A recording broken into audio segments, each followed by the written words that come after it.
Watching Kyle's unboxing videos again? Yeah, he always finds the coolest... No way! A robot dog? Gotta ask where he got it. Or use your Samsung Galaxy S24 Ultra. Just draw a circle around the dog on your screen, and it shows you where to buy it right in the app. Oh, I just learned a new trick. And that for once, I beat Kyle to the next big thing. Circle it, find it with the new Galaxy S24 Ultra and circle the search with Google. Get yours now at Samsung.com. Internet connection required. Results may vary based on visuals.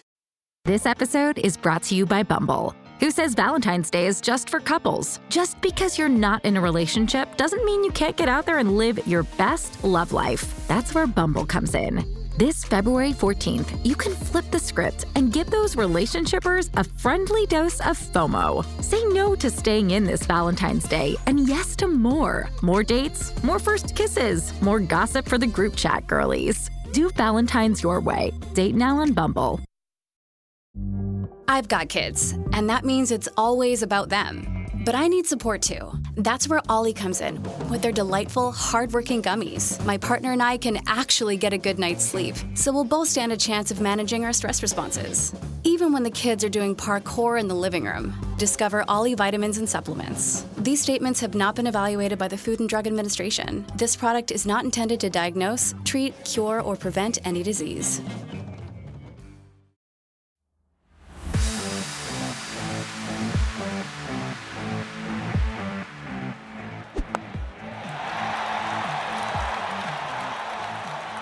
Twice in 2 days, you lucky bastards, you.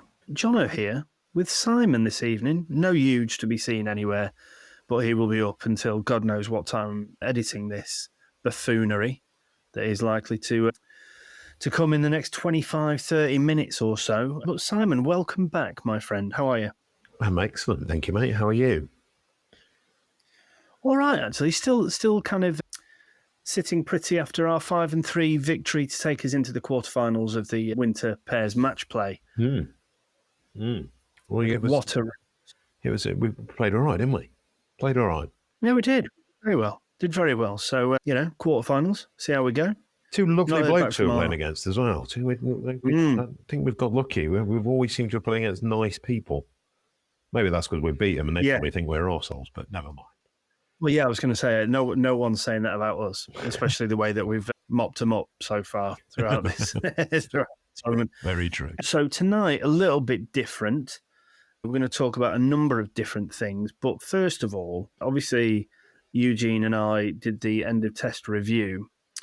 It would be remiss of me, Simon, not to, A, say your prediction was garbage because you predicted 4-0 India, regardless of what you might have said after. So you're well and truly out of that. But just your thoughts, please, on the first test. The second half, England were brilliant with Ollie Pope's 190 and the way I thought Crawley and Duckett were brilliant all the way through. You could argue they could have gone on to get, they'd have liked to gone on to get slightly bigger scores. I think it's a couple of 30s or a 20 and a 30 for Crawley and a 40 and a 35 or whatever it was for Duckett.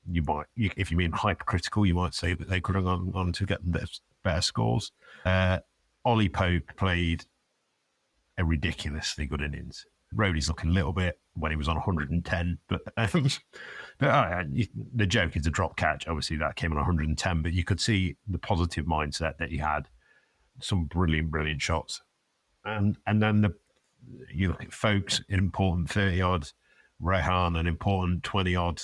Hartley, despite his first innings bowling, looks a player, to be fair. Certainly, we've spoken about it before. When England play well, that kind of holding bowler that he looks like he could be in English conditions. Obviously, he's got 7 for in Indian conditions when it does spin a bit more. He looks a good player for the future, and he looks like he can bat. So, but yeah, I think everyone contributed in their own sort of fair way. Root didn't contribute with a bat, but got 4 for first dig. Wood, yeah, it's tough. I don't think he bowled very well first innings. That idea to try and bounce people was just a terrible idea.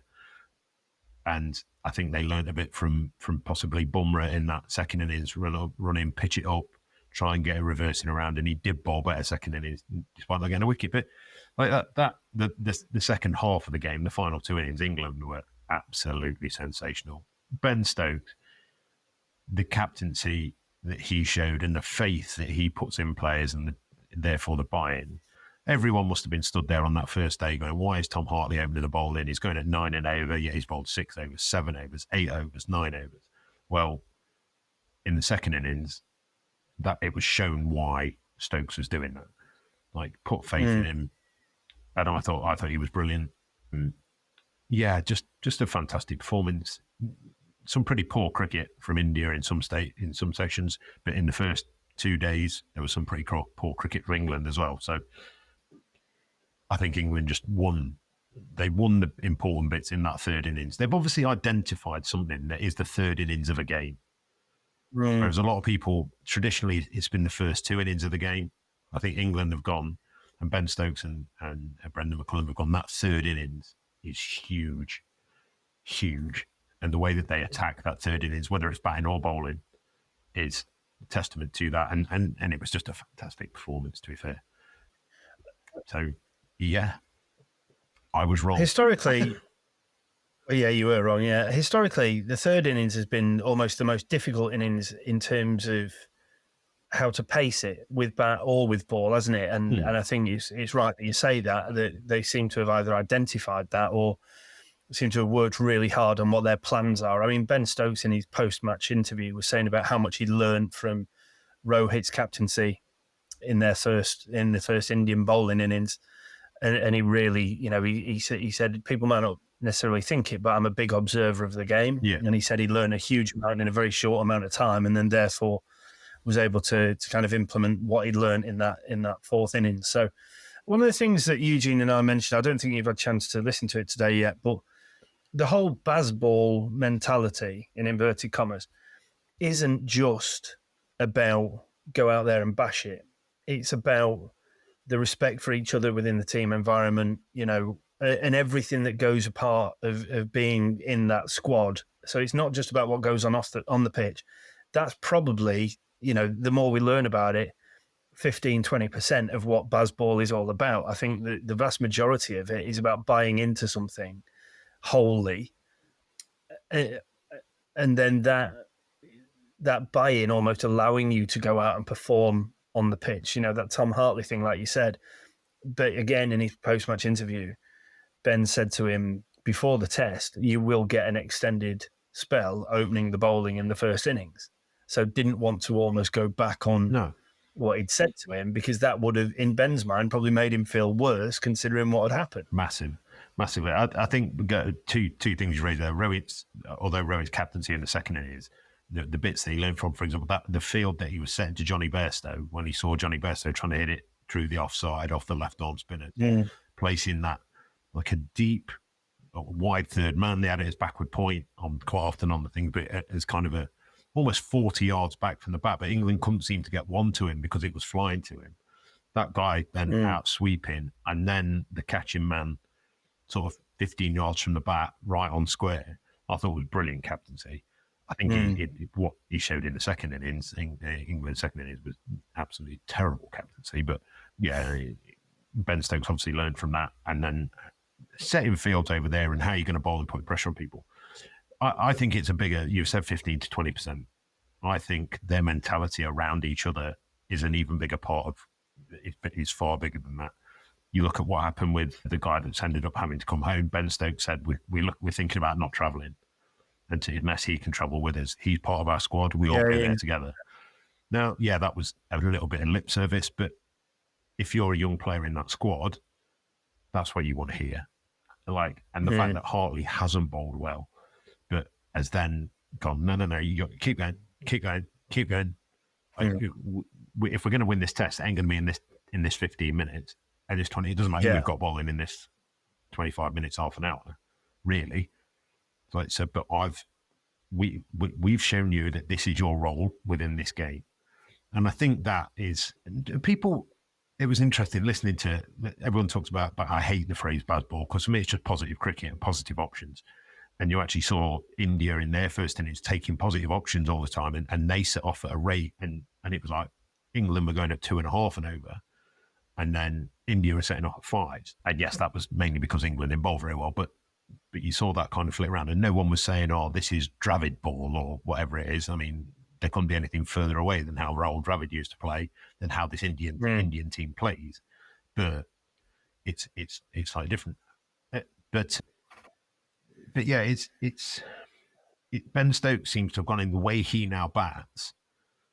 Everyone goes, "Oh, how's he leading?"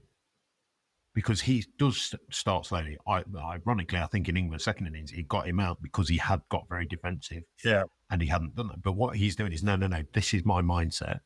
This is my positive way that I can influence the game. It's by getting to 35, 40, 45 balls of me being there. And then I can hit any ball and attack in the world to any part of the ground. Because once I'm in, I'm one of the best players in the world. And yeah, he might get out for 6 of 40 balls, like he did in that second innings, but that positive thinking and that confidence in mindset and plan is what they're going about. You saw Ben Duckett reverse sweep. I don't care what you're doing, what you're bowling, I'm reverse sweeping it. And that, to be able to have that faith in each other and that faith that you're going to walk back into the dressing room.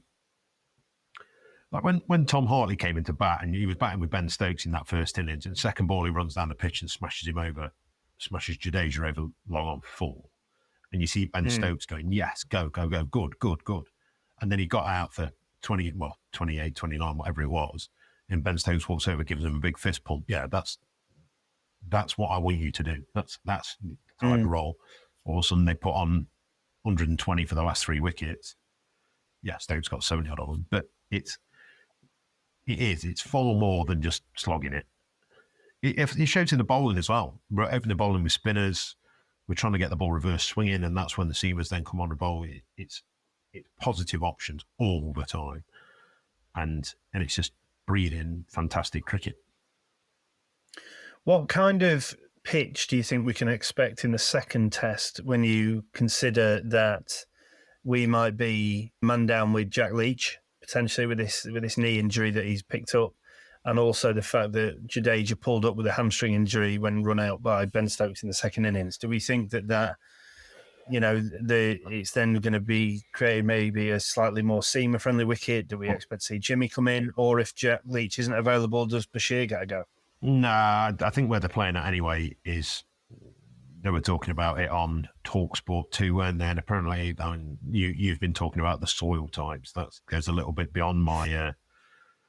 kind of what I look into with stuff like that.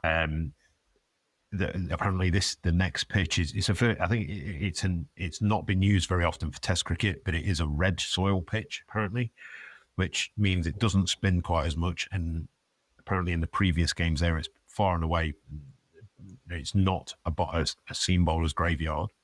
I think that's the one area for me where England maybe made a bit of a mistake. I know they won the Test, so it's easy to say they got it right.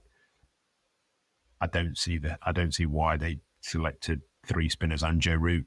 I think that's we saw the stat that Eugene pulled up. Joe Root has the best average amongst overseas bowlers in Test matches in India. So, like, he's obviously on those pitches when they are drier, when you can bowl it quicker and it does grip. He's as good as anybody. So for me, at the next, even if it was at the same ground again, I would have dropped one of the spinners. I think we were talking about this on Saturday at the golf. We were talking about who might it be, and I said originally it'd be Hartley, but then he's gone at 7 first, so he ain't going to be in there. I think Rian Ahmed will miss out unless Leach isn't fit. But I think that's still not a given that Rian Ahmed will play if Leach isn't fit. They might give Bashir a go, just because although Ben Stokes loves Rian Ahmed, and I think he loves the way he plays the game. And that's quite right as well. If there's a cricketer that's coming through at the minute that fits this Bazball ultra positive approach with bat and ball, no matter what you do, it's Rian Ahmed. So, I think it'll be, if Leach is fit, it'll be as you were, Ahmed out, Anderson in. And if he's not fit, then they've got a decision to make. But I think it'll still be the same. It'll be that 12 again for me. And moving on, India, they've got more dilemmas because they've got no KL Rahul, no Jadeja. Why no Rahul? He's pulled up injured as well. Oh, was he? Mm. I didn't know that. I think it's Roll, one of the batters. Pretty sure it's Oh, right, Carroll. crikey. So, and they've also got no Coley coming back till after the second test. So the one Indian I will give a shout out for was the keeper, Bharat. Is it? Looks useful. I'm not a wicket-keeping coach or an expert wicket-keeper, but he looked organised. And Well, both digs, to be fair. yeah, other than one ball mash when that went big through the gate and it did him on the left side. Some good takes, but I think it looks like they've got one there. And certainly when they were batter missing and Rahul, because I think they're in a bit of a similar situation with Rahul and so that England are. To be fair, if they're fully fit, they pick Rahul as the keeper and he's not really. So, I think it'll be interesting from them the next test. I think Bumrah will come out if it is anything like Seamer friendly and be absolutely because he was ridiculous. Yeah, he was brilliant. Yeah, and he is brilliant. I mean, that's a given, isn't it? You know, he's one of the best bowlers in the world for a reason. Right, we've done 15 minutes on a bit that we were supposed to do roughly 3 to 5 on, so we've done well. Yeah, strong editing, huge. This episode is brought to you by Bumble, who says Valentine's Day is just for couples. Just because you're not in a relationship doesn't mean you can't get out there and live your best love life. That's where Bumble comes in. This February 14th, you can flip the script and give those relationshipers a friendly dose of FOMO. Say no to staying in this Valentine's Day and yes to more. More dates, more first kisses, more gossip for the group chat girlies. Do Valentine's your way. Date now on Bumble. Yeah, exactly, yeah. So one of the things we want to talk about tonight is social media. Now, we obviously covered this with Max Rushton in the second episode we ever did as a podcast, over 3 years ago now. But, Jonathan Agnew berated the England spin bowling attack after that first day, to which then Jim Maxwell, who the two of us were lucky enough to spend half an hour with at the Oval last summer, very funny, who was just a wonderful commentator, very funny man, and gave us a lot of his time, and it was a joy to speak to him. But he then referred to it, Bazball, as Baz Bollocks, didn't he? And then gave basically hammered Tom Hartley. It's interesting, isn't it, how stuff on social media, people seem to be willing to just offload and vent and say what they want on social media, despite the fact that it can come back and bite them in the bollocks pretty hard within the space of 3 days. It doesn't even take 3 days. Sometimes it can be almost instant. I mean, you're fortunate enough to be a Manchester United fan. You say fortunate. I'm going to let you take that as you wish. Like you sit there looking at what some people put out, and it can't. I mean, obviously, we do what we do. Over the summer, we did a lot of stuff on social media, and we do put a reasonable amount out there. Huge will argue we should put more out there. Like, we could sit there and post something every 15 minutes if we wanted to. If that was the way we were inclined for it to be, we could do that. To me, you've got to be so careful. Like, the world of social media is so fickle because it doesn't go away. It's on there once it's out, and you can be made to look an idiot very quickly. For me, it's a little bit like sledging. If you've got to have the gun, if you're going to go and sledge someone in whatever way during the game of cricket, it can come back and make you look very silly very, very quickly. And it can, this is solely just people talking about cricket. There's two different aspects to social media. There's how it can affect people, both positively and negatively, mentally. And there's also how it does seem to provide instant karma quite a lot of the time. We were saying on Saturday when we were golfing again, talking about how poor England were, and we were like, right, no, we like to be quite measured in what we say. We like to take on board, having played at a reasonable level and having seen cricket and been part of all of us that are involved in this. And this is what surprises me about people like Jonathan Agnew, like Jim Maxwell. Like, they're experienced journalists. And yes, I know what they're probably contracted to sit and write a certain amount of stuff every day, and they have to sit and analyse stuff, and they're paid for their opinion, so they feel they have to have one. And unfortunately, we're in a world when you can't just have an opinion that might be quite yellow. that might be quite middle of the road. It's got to be an extreme. It's got to be bright. It's got to be brash. It's got to be all over the place. So people sometimes forget that there's ups and downs in this game. I saw some crap that was talking about how poor this pitch was. It was 8:30 on Thursday morning. There was 2 hours in, and you've got people saying, "Oh, it's substandard pitches." All these individuals are going to be pleasant to them on various different groups that we're on, and they're the same people who went to Sides Tour England. It's what we said, like, the Sides Tour England, they're playing on a wet one in May. They'll go, "Oh, you've got to adapt to it." Well, shut up. Shut up. It's Test cricket. It's not supposed to be easy. I don't know. What do you think on it? You obviously do a lot more through work and stuff on social media than I do. So, I mean, you see the positive. Look, I think that, you know, there's never a truer word said than you've got to wait to see both sides about on a pitch before you can really pass judgment on it. You know, as you've not had a chance to listen to it yet, but one of the things I said last night is that in Zach Crawley and Ben Duckett, it's like we've found an opening partnership that in all conditions, you know, you can feel as an England fan that they're going to go out and do pretty well. You know, they did really well against the Australians. They've since done well. Where did we last play?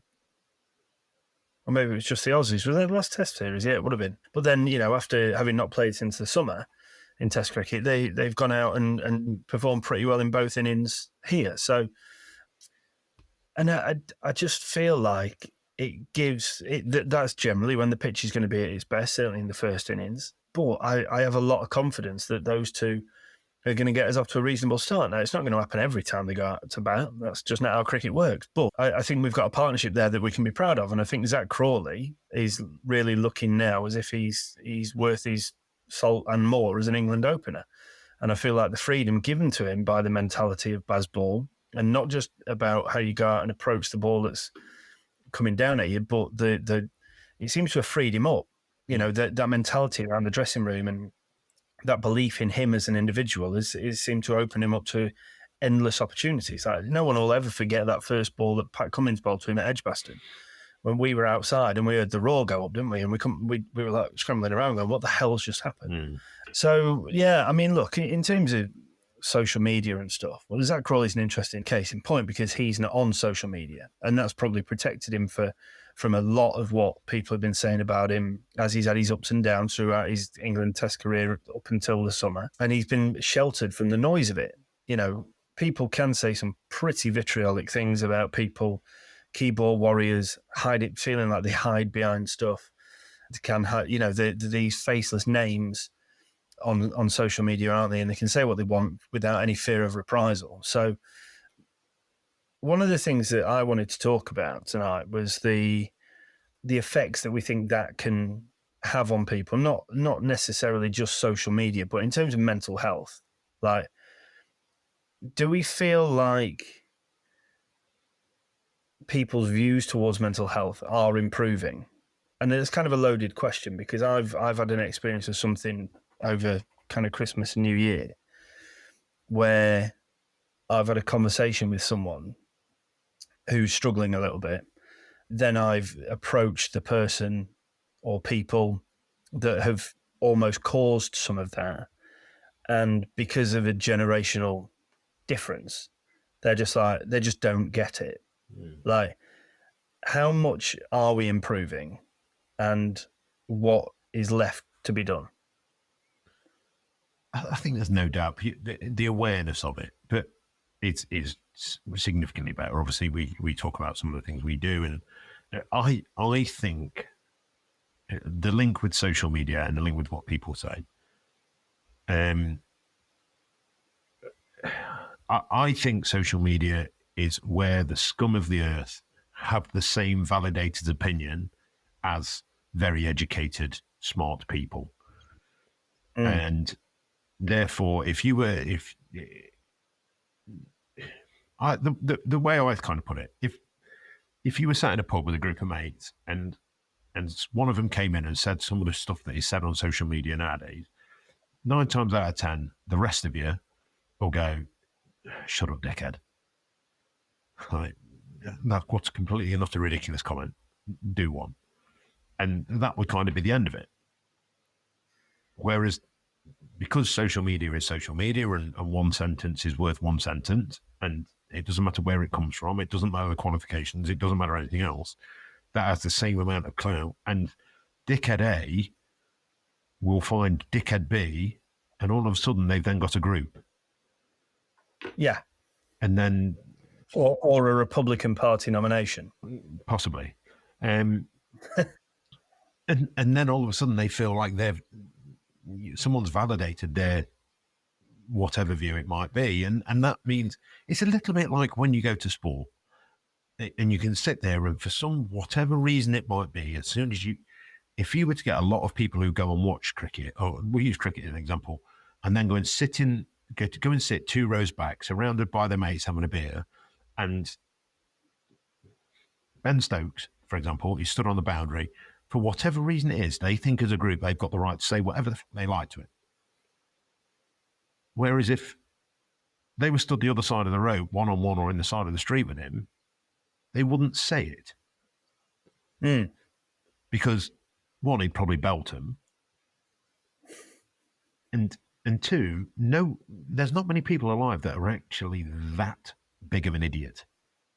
That think that is the way to behave. Whereas on social media, it's just like, it's only social media. Yeah, but, and I used to be naive to this. I used to think with the kids and with young people to say, just don't look at it.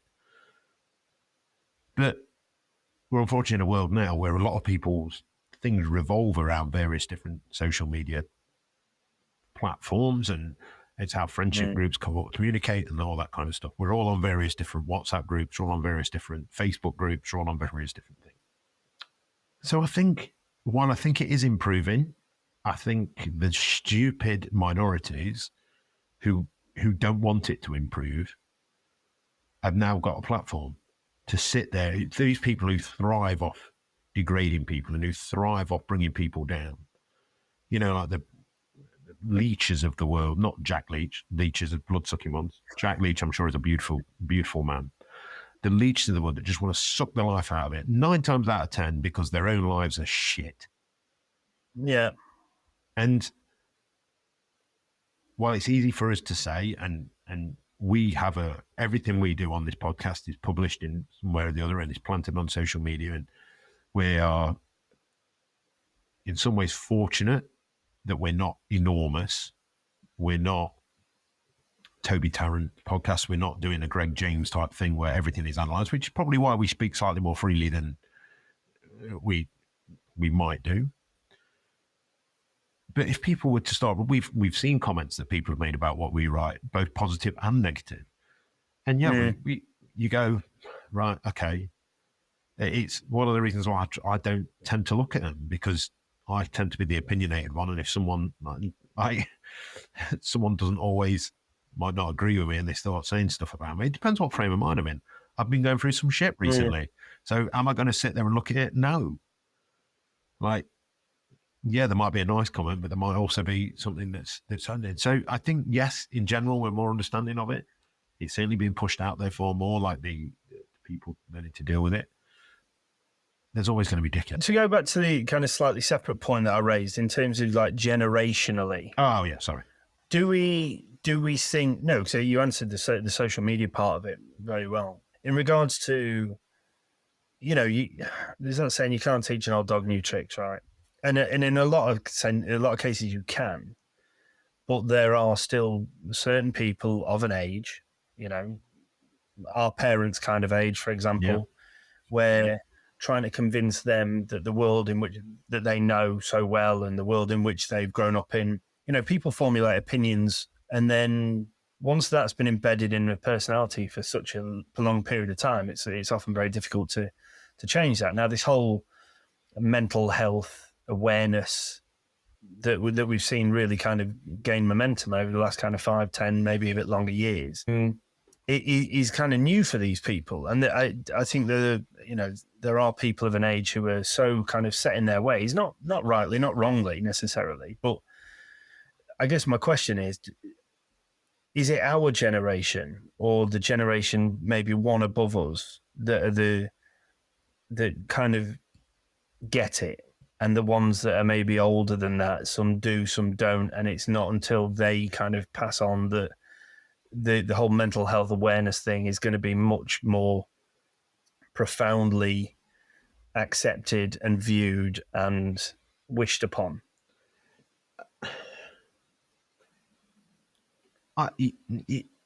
Yes and no. I think it's very much an individual thing. There's going to be some people of our generations and younger generations that don't get it. Maybe that through upbringing, maybe that through their type, maybe that's through how they interpret stuff. The previous point. Like, I don't think a lot of people think what they're saying is wrong. And we've spoken a lot before about context. And so it's about educating both sides of the argument or the debate, both age demographics. It's about showing the generation or the individuals that completely don't understand it, don't get it, can't grasp it, that this can be how your words can affect people. In 99% of cases, it's not how they mean it. That's not the way that they mean it. It's the way that things are interpreted. But it's also about educating the people that are more sensitive to it. That's not quite the right word that I'm trying to get to, but it shows the point, the difference that there is. It's about trying to get those people to understand that what context is it that these people are saying it in. So it's about trying to form a middle ground. It's a bit like we've been talking to a guy that goes into businesses and talks about educating people around mental health and training people and stuff like that. And one of the things he said to us at the Tabs dinner was, it's about trying to get the 45-year-old business CEO to understand what the 22-year-old graduate, how they see the world. And at the same time, it's about trying to get the 22-year-old graduate, stereotypically, I'm not saying all 22-year-old graduates, but it's about trying to get them to see what that CEO or boss or whatever needs to see from them before they give them what they think they deserve or what they expect. And it's the same with when people are having conversations. We all know that our grandparents, for example, we use words and phrases and stuff that now would be extremely frowned upon. Now, I don't think I'm pretty certain in 90-odd% of the time, the context that they were using it in isn't in an offensive manner. It was just, that was the word that was used at the time. And it wasn't offensive then, but it's now been found because of its previous context, previous iterations, certain words, we all know what they are, that is now, no, you can't say that. But if someone's taught you forever saying that a square is a rectangle because a square is a type of rectangle and that's a rectangle, and then all of a sudden, no, that's a square, and you're of an age, you're just going to go, that's a rectangle. I think there's also there's got to be a willingness to move with the times, hasn't there? And there's some people are stubborn, whether they're young people or old people or whatever, and some people, as you say, just aren't going to get it. But yeah, look, I think we want to do more around mental health this year. Obviously, we're a cricket-based podcast, but mental health is a big part of what we do. Obviously, you're going into the Taverners to start doing some work with them. Glenn, who you referenced from Humans, we're looking to do some stuff with those guys as well. So a lot of exciting little projects and prospects in line for us as we move forward this year. Right, Simon, I think we're going to call it a day there for now, mate. It's great to see you again. Look forward to, seeing you on Saturday. And then following that, our quarter final, which we shall no doubt update you on, unless we lose, and then we won't. You won't hear about the competition ever again. No, but look, thanks for joining us, Simon. Thanks for joining me, Eugene. Good luck editing, mate. But until next time, as a very famous man once said, be good to yourselves and each other. Good evening.